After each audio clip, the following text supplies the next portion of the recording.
tjetër që nuk hinë këtë grupin e punëve serioze dhe korekte që jam t'ju bo këtu. Çmimet sillen varsisht prej peshës edhe prej problemit që ekziston.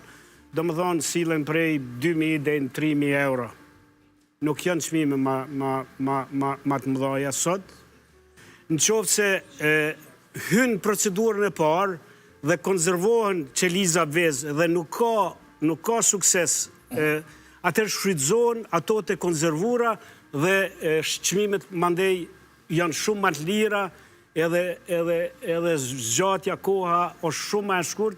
Prandaj kur bëhet tërhiqja e qelizave vezë, mund të tërhiqen 2, 3, 10, 12 qeliza vezë, shfrytëzohen 2, tjerat jesin të deponuar. Sa herë tentohet, deri në sa herë? Tentohet deri sa të arrihet qëllimi ose deri sa bashkërtet nuk qojnë dorë nga procedura. Mund zhas kjo me vite? Me vite. Brenda vitit sa herë duhet provohet? Mund më provu 2-3 herë brenda vitit. Nuk prish punë. Unë kom pas një paciente e cila është trajtu jashtë vendi, e cila ka pas 23 herë IVF. Bile, kam rri me mbet shtatzon një mosh shumë të shtyme, me shumë probleme dhe ansore, me hipertension. 23 herë. Dhe pastaj kam rritë na, ne kemi trajtu shtatzanin e saj, dhe ka lindë, ka fitu një djallë. Cila fazë është ma delikate, kur ndodhin dështimet, po e quaj, se s'di si ta quaj në terminologjinë e juaj, deri sa e ka në barkë nën, apo para se të futet? Jo, nuk fut, në qoftë se s'është embrioni i shëndetshëm, nuk futet fare. Se janë ato kriterit. Ndodhë dështimi, po zakonisht hudhen 2 embrion.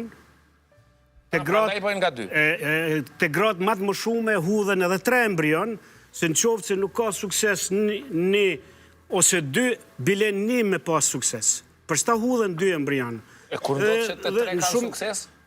Ne kemi pas raste që ka linë trenjak. Trenjak ka linë? Unë kom pas rast me përcjell një shtatzani me trenjak dhe ka shku me 3 fëmijë ka shku të shtëpia, për shembull.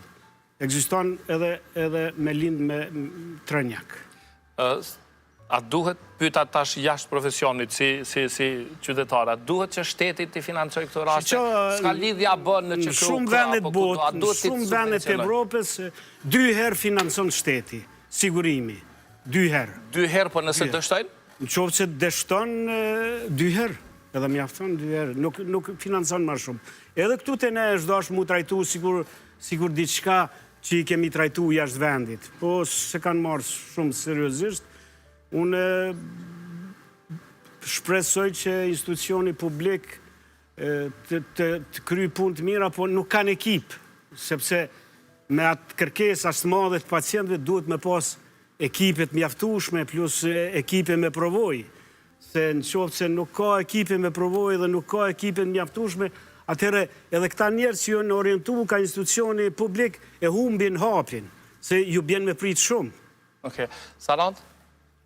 Unë shpresoj sepse Ministria e Shëndetësisë ka deklaru publikisht që një pjesë e profesionistëve janë dërgu për trajnime edhe janë aftësu për një gjatë tillë. Kush garanton që ata sikin për aty?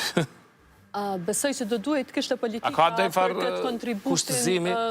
Nuk ka kushtëzim, po besoj që Ministria e Shëndetësisë duhet më përcaktu politika për këto të themi ekipe që janë se cilë ekip në shëndetësi është një nevajshëm, për që ekipe që janë në mungesë dhe që prej tyre varet një shërbim ka që rëndësishëm si IVF-i, unë nuk du me paragjyku shësë kukën, dhe shpresoj shumë që ka me pas... Jo, nuk është punë paragjykimi, asë du me paragjyku, po nëse klasin veç për shifra, sa randë 2.000 kërkesa, sa ko ju duhet kjo? Ne kemi rastin e parë dhe kjo është lajmë shumë pozitiv që kemi një rast të konfirmuar në SHSKUK. SHSKUK-ja është institucioni ku secili qytetari i Kosovës do duhej ta kishte zgjidhjen e parë për shkak që është shtetit dhe nuk ka nevojë, sepse unë besoj që njeriu nuk duhet varfrohet për me marrë një shërbim shëndetësor. Kështu që është shumë lajm i mirë që sot e kemi një qendër që nuk do duhet varfrohet, sepse kjo edhe me ndryshimin e udhëzimit administrativ për bashkëpagesa, sepse në fillim është para pa një bashkëpagesë për IVF,